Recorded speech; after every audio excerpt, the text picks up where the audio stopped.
Welcome to the Thyroidless Life podcast with me, Dr. Rebecca Warren. I'm so excited for you to join me on this journey. This podcast is for you if you're wanting to know how to heal and best support your body after thyroidectomy or after being diagnosed with a thyroid dysfunction. I was diagnosed with thyroid cancer, had my thyroid removed, high-dose radiation, and my gallbladder removed, all by the time I was 20.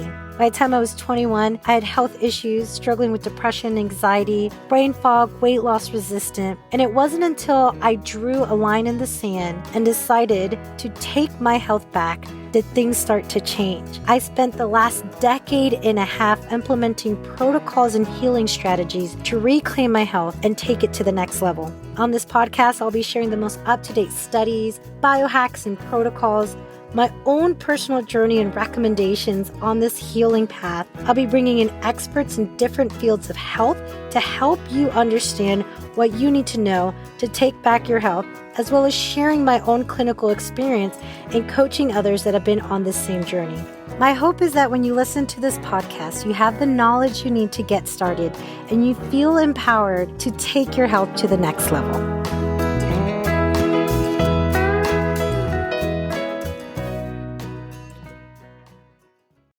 Welcome to the Thyroidless Life podcast.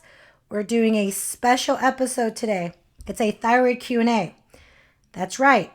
This is going to be all about questions that I have received from people within my different communities that I have related to thyroid hormones. So I have a free Facebook group called Healing After Thyroidectomy. So listen to that name, Healing After Thyroidectomy. It's not just life after thyroidectomy. It's how do you get optimal after having your thyroid removed? How do you take back your health? How do you live a good full life without struggling or getting by with your symptoms? And then I have a thyroid inner circle. Now this is a paid membership, but this is for women that want to take it to the next level. This is specifically catered to women and their questions and their health goals and what that group needs to get better. So make sure you check out both of those groups. But this Q&A is coming from questions in those areas. Now, in my inner circle, I do jump in and go deeper in my teaching. But I pulled a few questions from there, pulled a few questions here from Facebook. And make sure that you guys check out my newsletter and you're signed up for it. Because in the next future episodes, I want to ask you guys through the newsletter to submit any questions, things you may have heard, things your doctor may have told you, things you're quite not sure about when it comes to balancing out your hormones, whether you have a diagnosed thyroid issue, whether you just recently had your thyroid taken out, whatever it may be, make sure you're following in that newsletter. You can go to my website, drrebeccawarren.com, drrebeccawarren.com. So let's go ahead and jump in with these questions. So I do have to give a disclaimer, right, guys? The information I'm sharing with you, this isn't meant to diagnose, right? This isn't meant to take the place. You have a very unique situation with your health history and what you have going on. This is meant to give you some information. This is meant to really get your mind thinking and questioning and digging deeper when it comes to your health, and then sitting down and speaking with whoever it is that you're working with to get your health on track. So I say that because the first question is about thyroid medication, right? So the first question is there a certain thyroid medication that's better, name brand versus generic, when it comes to thyroid hormones? Now, again, I'm going to share my response to this question. I have a very unique, look at me. I'm trying to go about this the right way so it doesn't come out right the wrong way. I am not a prescribing doctor. I'm a doctor of chiropractic. I'm a functional wellness practitioner. I don't want to prescribe medication, but I have the unique point of view that I am on medication. I have to be on medication I've dealt with this whole medication mess when it comes to thyroid hormones for 17 years. I've seen the studies through the years. I've seen what doctors have said through the years. So I have a very unique perspective because it's something that I need to be alive and to be well. It affects my mind, my fertility. It affects literally how I function on a daily basis, whether I'm healthy or not. So I have a unique perspective in that sort of way. And so when it comes to the right thyroid medication for you, so let me go ahead and paint you a picture. If you have a thyroid and you are starting to have thyroid issues, you might not necessarily need thyroid medication. Don't always feel like that you need to be on it.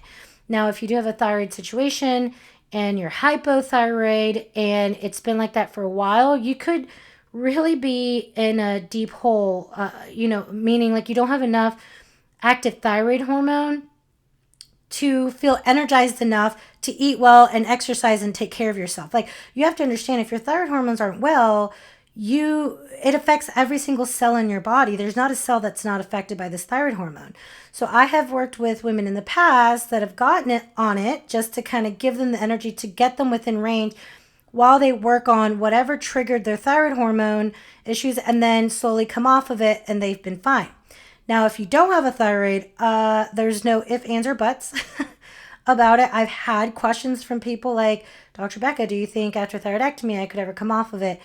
Listen, this is not something you want to play around with in that sense. Even if you've had a partial, every person I've seen that's had a partial thyroidectomy still needed some type of support to help their body, not just struggle by, right? But, you can regenerate thyroid tissue, but to the extent of having a completely new thyroid gland was very unlikely. So getting on the right thyroid medication for you in that situation is going to be vitally important. Now, which thyroid medication is best for you?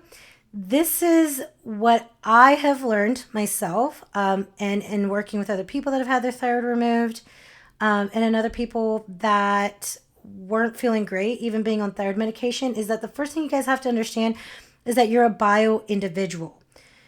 You are a unique individual. Like, what's going on in your body, it's not textbook. Like, there's so many systems that are affected by thyroid hormone, and there's so many systems that thyroid hormones affect, and vice versa, right? I don't know if I just repeated myself, but the point I'm trying to make is that thyroid hormones affect different things, and different things affect thyroid hormones, like how you process it, how you absorb it, how you bind it up. And I think the biggest disfavor that I've seen through the years is that people want to try new things. They still have these symptoms of not being optimal, or just not having a very energized, full, well life, still struggling with things like brain fog and maybe some weight loss resistant, not being able to put on muscles, not feeling like themselves. And then they go to their doctor, and their doctor tells them like, well, no, this is the only one. Like, this is it. Like, there's no point in trying this, like Synthroid or levothyroxine or whatever it may be. And I think that's wild to me, because they wouldn't know unless they tried. Like, you are a unique individual. And I think a lot of doctors feel comfortable with certain drugs, certain prescription. So that's what they stick with. But just because someone feels comfortable with it doesn't mean it's the best choice for you. And I want to let you guys know, like, I went through this when I was 20 years old, right? I had to fire my doctor because I was at a point where I realized I wasn't converting my T4 only medication. And I read up on how different people felt on T4, T3 combination.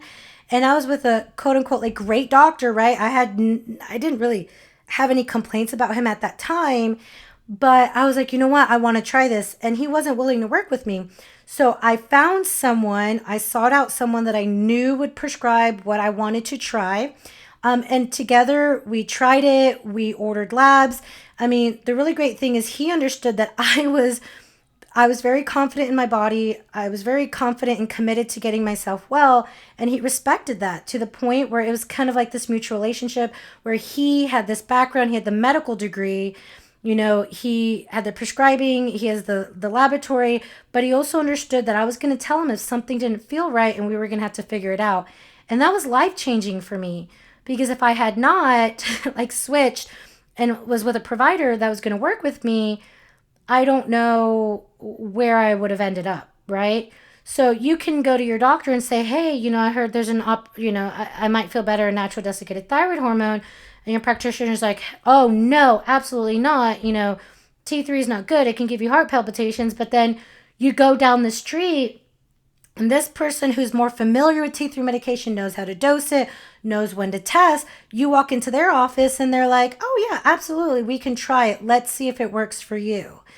And I think that's the one thing that I don't see enough of, especially when it comes to thyroid hormone healing. And especially I work with a lot of women when it comes to women's health, is that we tend to feel like we have to stick with the same practitioner. And, there's a whole new world out there of functional practitioners like myself with my online programs and chiropractors and naturopaths that you're able to bring people on that can help guide you and coach you in honoring and listening to your body, right? Because I think it just breaks my heart. It just breaks my heart when people are not feeling well and they have all these signs and symptoms, and then they're like, okay, I'm going to go and talk to my doctor, and they're like, no, you can't try this. So the idea is, well, what's better? I don't know. Look at your labs. How are your T4 levels? How are your T3 levels? And if you haven't listened to my episode on thyroid labs, I want you to go back to that episode. I think it's episode 3. Also get my thyroid ebook, my thyroid labs ebook on all the wellness labs that you should know. Like, do you need help with conversion? Not everyone I've worked with has needed T3. They've been just fine with T4. They just need to tweak that range for themselves. So you've got to understand like what your body needs and what support. Is name brand better than generic? Again, your body is going to respond differently. Now, in my Thyroid Inner Circle, my membership group, just this past Sunday, we did a Q&A with me, and someone had asked about generic and name brand, and we went through each medication and what the fillers were, what the inactive ingredients were, and it was really interesting to see between like name brand and, generic. And, fillers, the idea is that fillers are very small, they say, right? Like it's not a lot. They're just inactive ingredients. But if your body's really, really sensitive to things and you're taking a little bit of something every single day, could that affect you? Could that affect how you're responding with the medication? Absolutely.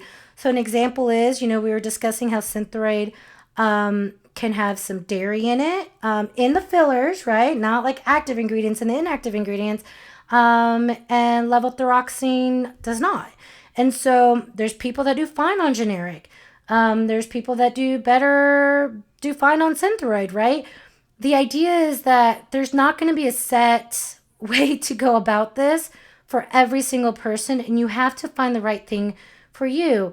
There are cleaner ones. There are ones like Tyrosine Sol, and that's a T4 only medication that has literally like 2 or 3 ingredients that people feel amazing on because they can absorb it really, really well. There's not all these added fillers into it. And another thing to take into consideration is that through the years, we have seen recalls on certain medications that the strength was too high or the strength was too weak. We have seen, through the years that certain pharmaceutical companies change the formulation or change what the fillers are. And they say it should, you should feel better on it. But patients will report that they don't. They feel worse.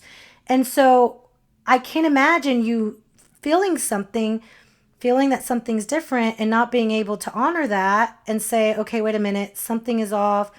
Let me get my blood work done. Let's see if I can tweak things with, my prescribing doctor. And maybe I can try something new to see if this is better for me. So I know that's not a straightforward answer, like which one's better, name brand versus generic. Because I can't tell you specifically for you, but what I can tell you is that you should be able to have access to the different types of thyroid medications and try them if that's something you would like to try, and test them at the right time and making sure you're on the right amount for you. Now, like I said, there are some that could be better. If you are not converting T4 into T3, utilizing a T4, T3 combination or a natural desiccated thyroid hormone has been reported across the board for people that are taking thyroid meds to feel so much better if they have a conversion issue, meaning your body's not converting that T4. And a big red flag of that is an increased reverse T3 or an increased total T4 with like a low or normal-ish T4. Again, make sure to check out my Thyroid Labs episode. Okay. Now, I did have a question on here that I'm just going to go ahead and jump to. It was a question I got later, but it's associated with this. Is like, how often should you test when it comes to your thyroid hormones, right? So let me go ahead and put this out. I have a whole YouTube video on this. because it happened in 1 week, like 2 or 3 different times. And I was like, oh my gosh, I need to make a video on this. But the first thing I want to say is that you should not be taking your thyroid medication before you go in and get blood work. It's going to skew your results. The purpose of getting this blood work is to find out a baseline. Now, T4 and T3 have half-lives. They have peaks in regards to your body processing when you take thyroid medication, or even thyroid glandulars, because a lot of people will take glands, which are great. But if your body's processing it, you're going to see a peak of that thyroid gland or that thyroid medication. You're not going to see a true foundational number. That goes for T4 and T3. And I did have a situation where a young woman was meeting with me, and it had been months since we had met, and her doctors were doing lab work every single month. And in their eyes, she wasn't doing good on whole thyroid glandular medication. When I looked at her labs, I'll be completely honest, I was like, what is going on with these labs? These labs do not look right. And then halfway through, I was like, wait a minute. And we asked. And so what was happening is she was taking these like natural desiccated thyroid hormone, the medication, and then getting blood work done. And so what it was showing was her T4 was low and her T3 was super high. And that makes no sense. But when we had her retest, without like giving it at least 12 hours since she took her last dose, it showed that her T4 and T3 was low. The only reason it looked high, it's because her body was processing that medication. So right off the bat, anyone that works with me, any of the women that do blood work with me, you don't do supplements. And even some people have an increase of glucose in your blood serum after drinking coffee. Especially if you're taking creamer that has sweetener in it, of course. But even black coffee, I've seen it, and a few of the women that I work with. So, take your thyroid gland or, your thyroid medication the morning before. Go get your blood work done. I love when people get blood work done in the morning and then take everything right afterwards. But how often should you test? So right now, the gold standard is about 4 to 6 weeks after you've been on a dose that's going to work good for you, that you think is the right dose for you. The goal is that once you get to a dose that you think is right for you, being on that dose for a total of 4 to 6 weeks to get a good baseline of T4, T3 levels within your body, right? You don't want to test sooner than that, because you're not, like with the half-life and the way your body's going to utilize and process T4, you want to give it enough time. So unfortunately, like the thing that stinks is that as you're tweaking the dosing, I have people that need to get blood work every, 4 to 6 weeks, right? I work together with nurse practitioners here in my area, or I'll refer out to someone in their area, and that's what needs to happen. And I say that because I have heard people that, let's talk about people that are trying thyroid medication. Let's talk about if you are not on thyroid medication and you want to keep track of what's going on with your thyroid hormone. But if you need to be on thyroid medication, like post-thyroidectomy, I think one of the frustrating things that I've seen is that people be like, okay, I tried Armour Thyroid, right? It just didn't work for me, or I had X, Y, and Z response to taking this thyroid medication. Well, then when we go deeper, usually they'll go from like Synthroid to Armour or something, for example, and they get blood work done once on Armour, and like that's it. Like they just stay on it, and then they're like, okay, we'll see you in 4 or 6 months. When in actuality, there's a lot of room to tweak it, whether that's bring it back down, whether that's bringing it back up, to make numbers optimal for you, not just within ranges, right? And so that's a big problem that I see for individuals that are trying to switch up their thyroid medication, is that they're not testing it often enough. This is the other thing, is that a lot of people don't understand. If you're missing a thyroid, a thing that I find a lot of people don't understand, and I'll be honest with you, I kind of struggle with this too. I sometimes forget, like, oh my gosh, I am missing a vital organ. I'm missing a vital organ. Yeah, I need to remember that, right? I say that because a lot of times people start having weight loss resistant, right?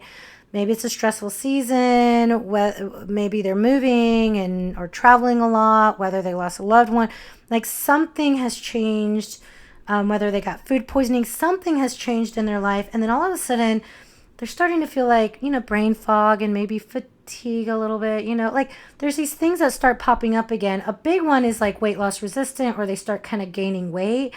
And so they start thinking to themselves, okay, I got to be more restrictive with my diet. I need to work out harder. I need to do all these things. Like, what is wrong with me? And then we'll stop and say, let me go get my blood work done to make sure that I don't need to modify things according to the season I'm in. Because if you don't have a thyroid, you might need more, you might need less. I don't know. Whatever. There's different things that can affect how you respond and how you interact with your thyroid medication. If you have a thyroid and you have Hashimoto's, there's different phases of this autoimmune disorder where you could be stable one season and then like the next month you're unstable, where you're having these hyper and hypo, peaks and crashes. And you've got to take that into consideration, because if you're going to utilize this tool as a way to support, your thyroid hormone balance within your body, then you have to take into consideration that our body adapts to different things, to different stressors. If you're having a calm season versus a stressful season, you've got to take that into consideration, right? Like, okay, something's not right, especially if you don't have a thyroid. Something's not right. Let me go get my blood work checked. Most people don't. They just kind of suck it up and think that because this worked for me in the past, it should work now. And that's not necessarily the case. Now, if you have a thyroid and you are working on healing that, I usually give, like if I'm working with someone, I usually allow there to be like a 90-day period of actively working on whatever underlying trigger we think it is that's contributing to their thyroid disorder. Give it 90 days of nutrients, of doing a lot of things. If someone's really symptomatic, I might do like about 6 weeks, right? So listen to your body and pay attention to that. And this is kind of a good segue to go into my next question that I received is, where do you start? I get this all the time. Like, where do I start? So I'm going to break it up. You have a thyroid versus you don't have a thyroid, right?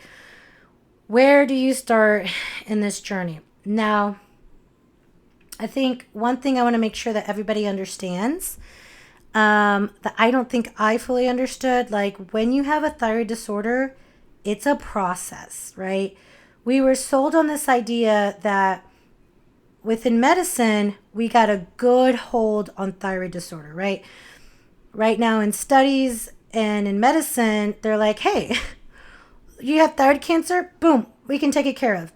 We've got it. You're not going to die. We can take care of this. Oh, you have a thyroid disorder? We got this.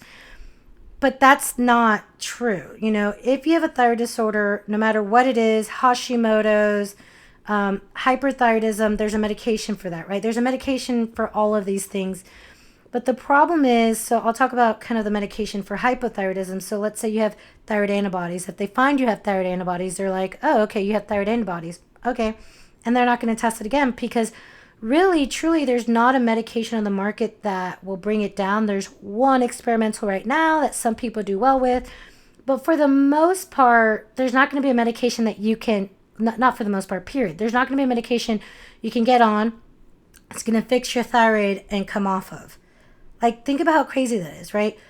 We have thyroid disorders at unprecedented numbers. We have thyroid cancer at unprecedented numbers, thyroid surgeries, and when you get on a medication, it's never meant to really kind of get you off of it. And what is a thyroid medication doing if you have a thyroid disorder? Well, I always give this analogy to women that I work with is like, okay, so if you had a hole in your gas tank, right, and that gas is leaking out, you would take it to a mechanic, and if the mechanic says, yeah, just fill up your gas every hour, that's the solution. And you're like, that's kind of crazy, dude. Like, there's a hole in my gas tank. Like, shouldn't we get this taken care of? You wouldn't think that guy was a good mechanic. And that's kind of our approach to thyroid hormones is, okay, so there's a problem. Your thyroid isn't making hormones, or you're not converting it. We've identified that problem. The solution is just put the end product and let that problem continue. That's just crazy. The first time that really dawned on me when I was in school to become a doctor, I was like, I cannot, what? That's it? That's kind of all people have. And so what ends up happening is you do feel better, which is great because you're missing thyroid hormones. But then eventually You need more and more and more thyroid hormone because your thyroids continue to shut down. You're continuing to have that issue there.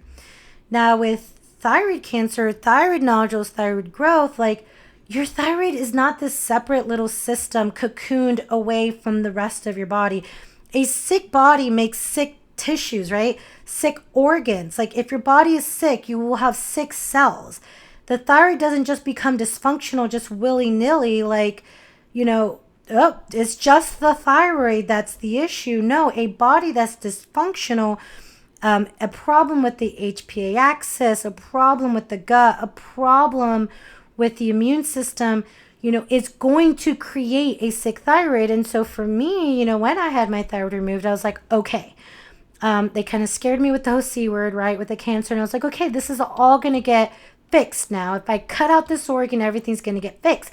And that's not the case. You can cut out and radiate, but the only way that you can be well is getting your body well, getting your cells well. Because the same problems that cause that thyroid to be dysfunctional will develop more issues down the road. So in the end, like, where do you start? So I'm going to say, if you have a thyroid, I'm just going to give kind of like a quick kind of like, step by step of what I find.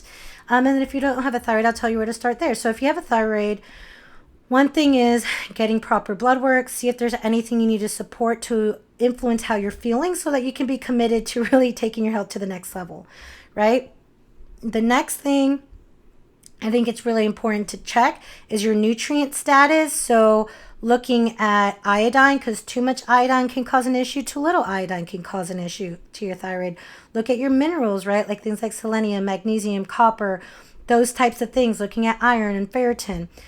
Making sure you're looking at your nutrient profile. If there's something there that's a big red flag in regards to your nutrient profile, we know that can affect thyroid dysfunction, right? And look at any food sensitivities. We know that there can be sensitivities to gluten and dairy that can really exacerbate thyroid issues. So that's kind of where I start. I start with a foundational thing like, okay, how can we get your head above water? How can we support your body? We start there. Make sure there's not anything on blood work that needs to be supported, anything nutrient-wise, and you're cleaning up your diet. Good quality fat, good quality protein. And I will do a whole multiple episode. I have a whole month that's going to be devoted to nutrition with special guests and all of that good stuff. But you've got to clean up that diet. And you can go onto YouTube and see like a lot of what I discuss in regards to that before those episodes go live. So that's where I start. But I'll be honest with you. When I first started practicing, that used to be enough for quite a few people. Like we saw a difference on their labs and their thyroid hormones. But it's not like that now anymore. Like we're just bombarded by stressors and toxins and all these things in our environment. So the next step I look at is the gut microbiome, parasites, is there candida, is there small intestinal bowel overgrowth, and then do gut protocols. I also around this time look at the adrenals. Are the adrenals overwhelmed, right? You have to determine through your symptoms and through your health history what step to take next. So I take adrenals, gut, and then I go deeper into detoxification. But if there's red flags that you were recently exposed to mold, tick bites, something like that, I might bypass those things and see if we can get some of that burden safely, that toxic burden out of your body. So it's by thinking about when did your problem start, what could have triggered this, what are some other symptoms you're experiencing? I do have women that come in and they're like, no, it's completely fine. And then this issue happened. But then when I dig deeper, oh, there's this little thing here. Their menstrual cycles got messed up here. If you really look at your health history and you look at signs and symptoms that your body is so amazing, it's telling you that something's wrong, then you can get some path like, okay, should I go to the gut? Should I go to the adrenals? Should I start detoxing? But I usually go adrenals, gut, and then detoxification. And detoxing in my world needs to be done safely. You need to make sure that your clearance pathways are good. Let me go ahead and tell you, detoxing is not drinking celery juice or just some spirulina, stuff like that. It's deep. It's getting toxins out at the tissue level and making sure that you're eliminating it. And the reason why I tend to do toxicity last, like detox, it's because it's a long-term thing, right? It's on and off. There's some months you're detoxing, some months you're not. And it's something that you just constantly do over time. But looking at it kind of in a cascade, you have to look at it as a layered thing, right? One thing to the next. That is how you approach the thyroid. Now, if you don't have a thyroid, right?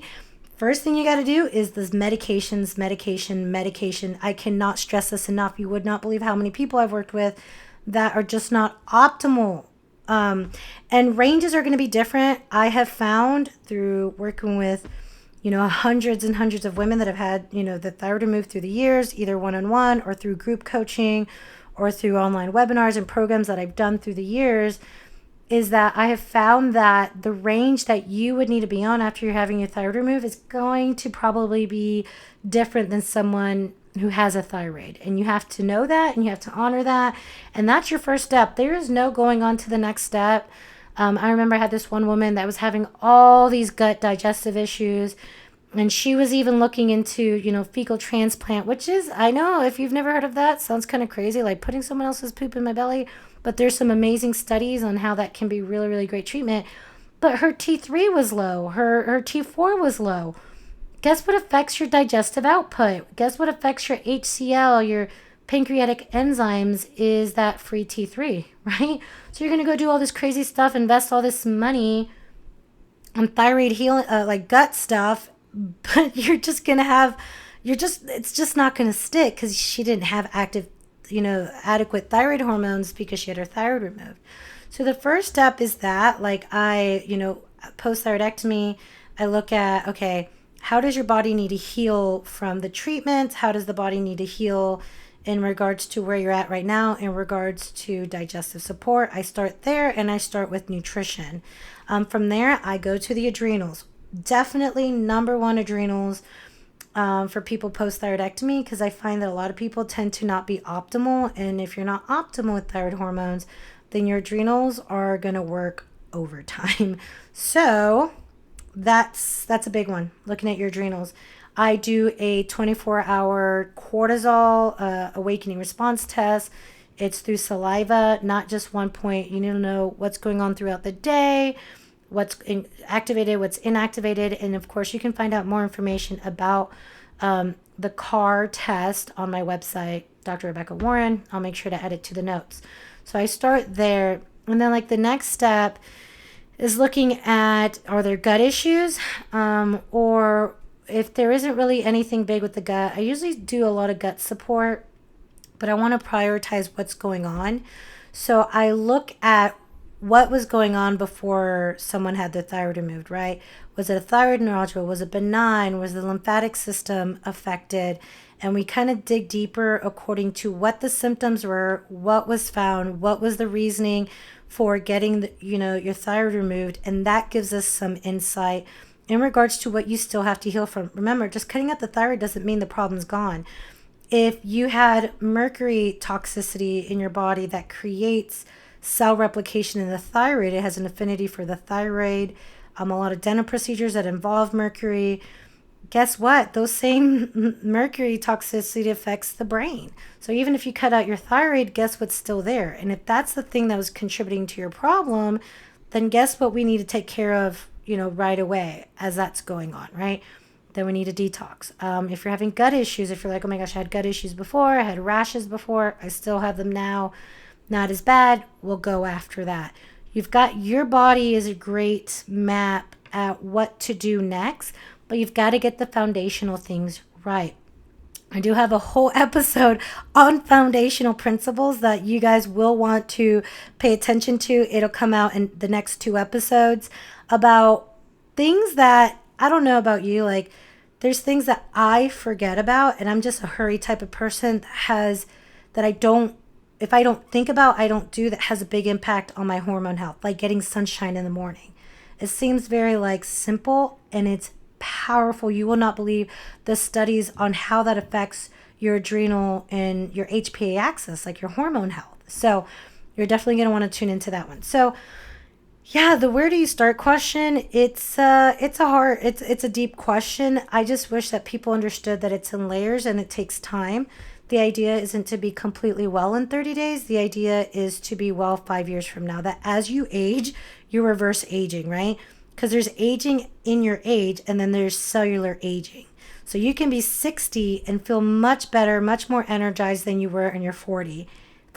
And I see that happen all the time. So that's where do you start. What options do I have if my doctor doesn't want to order the labs I need? Oh boy. Okay, so that one. And I'm going to go ahead and this next question is best doctor to see after thyroidectomy. Okay, so I'm going to put both of those together. And then I have one more question. Actually, the next question after that is why do we need to get free T3 tested? So I'm going to put all of those together and then we'll have one last question after that. So man, again, I heard someone explain it this way and I was like, yeah, that's exactly it, right? And she explained it. She said, you are the CEO of your health, right? You have this amazing, fantastic body that you are in charge of, and you are the CEO. You get to hire on through their clinical experience, through their education, through their knowledge, through what they've been exposed to, right? You get to hire on to your team whoever most aligns with where you want to end up, right? Like, what are your health goals? Like, what do you want to accomplish? Even if your accomplishment is like, I want to have babies and I want to have a good pregnancy and I want to have a good postpartum, or, I just want to be able to play with my grandkids one day without feeling like I'm going to topple over getting up from the floor. You have to, first of all, get a clear vision of what your health goals are, and then you hire on who you want on that team.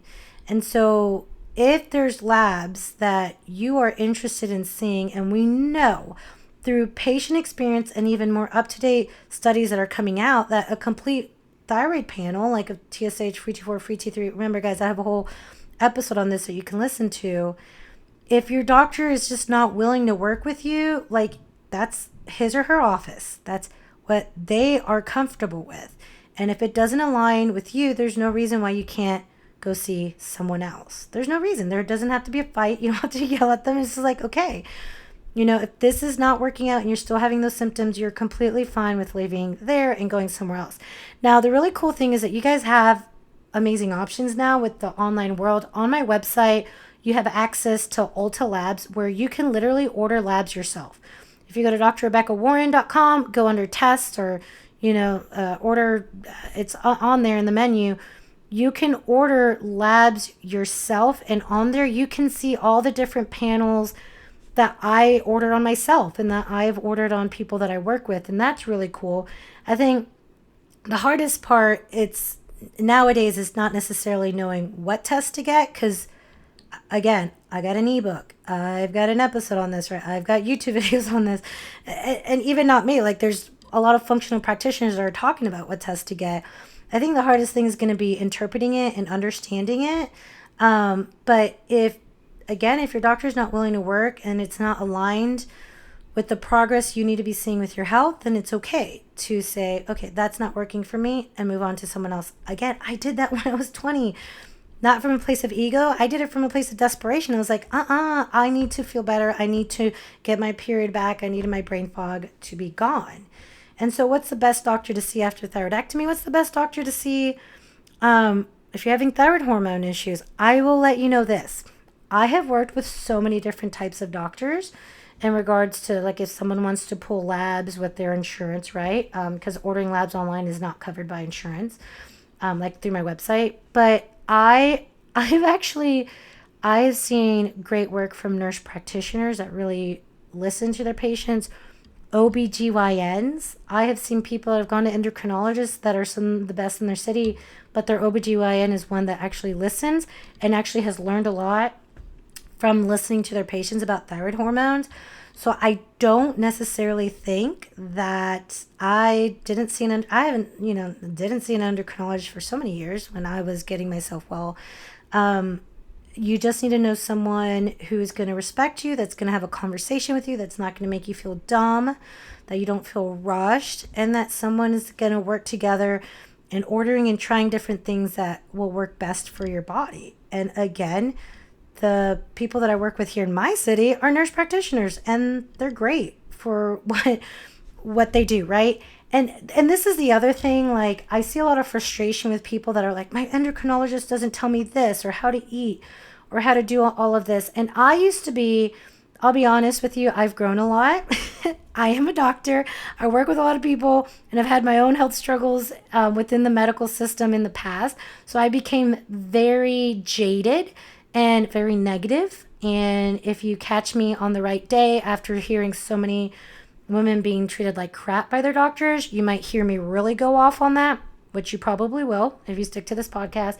But for the most part, I got to a point where I was like, you know what? You go to someone again for what they're good at. They have a toolbox that they're good at, and you guys are going to your doctors who have maybe, I don't know, like a weekend seminar in nutrition, and you want them to tell you if you should get rid of gluten or, something like that, right? You want them to tell you if your thyroid could be related to your gut dysfunction, which it can be, but that's not what they specialize in. They're not GI specialists, right? So my thing is, you're going to someone for what they're good at, ordering labs, prescribing drugs, and keeping an eye on you in that type of sense. And so you can't get frustrated, although I get it. Like, listen, I could say a lot about the medical system and how broken it is, especially for women's health care. But again, that's why I do what I do. That's why so many amazing doctors of chiropractic, so many amazing naturopaths are out there reaching people and helping people, because we're like, yeah, no, we get it.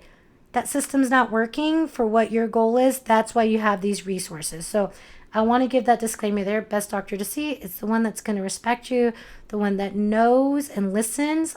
That's going to be the best thing. And then why do we need to get free T3 tested? Guys, T4 needs to be activated. It's activated into T3. T3 is what your body utilizes and binds up. That's why you need to get it tested. I just think it's crazy. The idea that you shouldn't test T3 is saying like, okay, well, your body your body does know what to do. It's going to convert, or it should convert T4. But if there's liver dysfunction, if there's gut dysfunction, which I don't know, I always ask people that come in like, okay, well, did your doctor talk to you about your bowel movements and acid reflux? No, they didn't ask that. Well, how about liver? Like, not just liver enzymes, because that's when a problem's been there for a really long time. We know we're seeing an insane amount of non-alcoholic fatty liver due to a lot of blood sugar issues. There's a lot of things that are draining our liver, draining our digestive system, and that's where you need to convert T4. So when you only get TSH and T4 tested, free T4, you're under the assumption that your body is converting it. So you're going to utilize it. Guess what? Why assume that if you can just test it and see if it really is doing that? So that's why. That's why you want to make sure that you want to get your free T3 tested. So, all right, guys, that's it. I'm making sure, because I jumped around, I want to make sure I'm not missing out on any of the questions that I got submitted here. Best ways. I did have one. Just rolling really quick one here. Best ways to lose weight. That's a whole nother question. The only thing I want to say about this, and that best way to lose weight, I want to let you know that weight loss is a side effect of a body that's well. It's a good response to a nourished body, a body that's active, a body that gets sunlight. If you're nourishing your body well, if you're moving, if you're getting sunlight, really working on your health, you're not losing weight. Listen, the one thing I'm going to tell you, I said this already, and you check your thyroid hormones. Well, Dr. Becca, my doctor checked my thyroid hormone and everything looked good. I'm like, okay, well, this is what happens every time. I look at their labs and all they tested was TSH. Not going to be enough. Or they test TSH, free T4 and free T3, and like their free T3 is a 2.4 and like the lower limit's like a 2.3. Or let's say their TSH is a 2.3 and the lower limit's a 2.0. I'm like, you're like at the bottom end of the range. Are we just trying to get by, or do we want to be optimal here, right? I want to say this, that if there is an underlying thyroid hormone issue, I just see way too often where women are beating themselves up, really frustrated with their bodies, and feeling stuck, but it's only because their hormones are not optimal. So that's really, really important there. All right, guys. Whew, that was a lot. Okay. I know I went fast there with a few of those, because I want to get as much information out there. I want this to be as useful for you. You can take this and start looking in your lab, start questioning things, start looking into things, and really start advocating for yourself. I think that's the biggest thing. I hope, like, if you guys never join my Thyroid Inner Circle, never find me on social media, all I do is just listen to this. I just hope you take this and say, where am I at? Am I where I want to be when it comes to my health? And then know that you can get better. That's it. Like, that's just the idea of knowing that it is possible to get better, that it is possible to get the labs you need, to do whatever you need to do, right? To be well. That's my hope for you guys. So thanks for tuning in, and I'll see you next time. All right. Hey guys, Dr. Rebecca here, the Thyroidless Doc. So glad you were able to tune into today's podcast episode. If you enjoyed today's episode, I ask that you subscribe to the Thyroidless Life podcast so you can stay up to date on all my new episodes for you, and leave a review. If this was helpful for you, just let me know by leaving that review and tell me where you're from. I love to see who's tuning in and where they're from. You can also connect with me at my website at drrebeccawarren.com, as well as on Facebook and Instagram at Dr. Rebecca Warren, also the Thyroidless Doc. On Facebook, I have a free Healing After Thyroidectomy group. I created this group in hopes of having a community for people to join, where they want to get better, where they want to take back their health, they want to reach the health goals that they want to reach, and they can feel encouraged by others that are on the same journey and being led by me. So I hope you find us on Facebook at Healing After Thyroidectomy group. Can't wait for you guys to hear the next episode.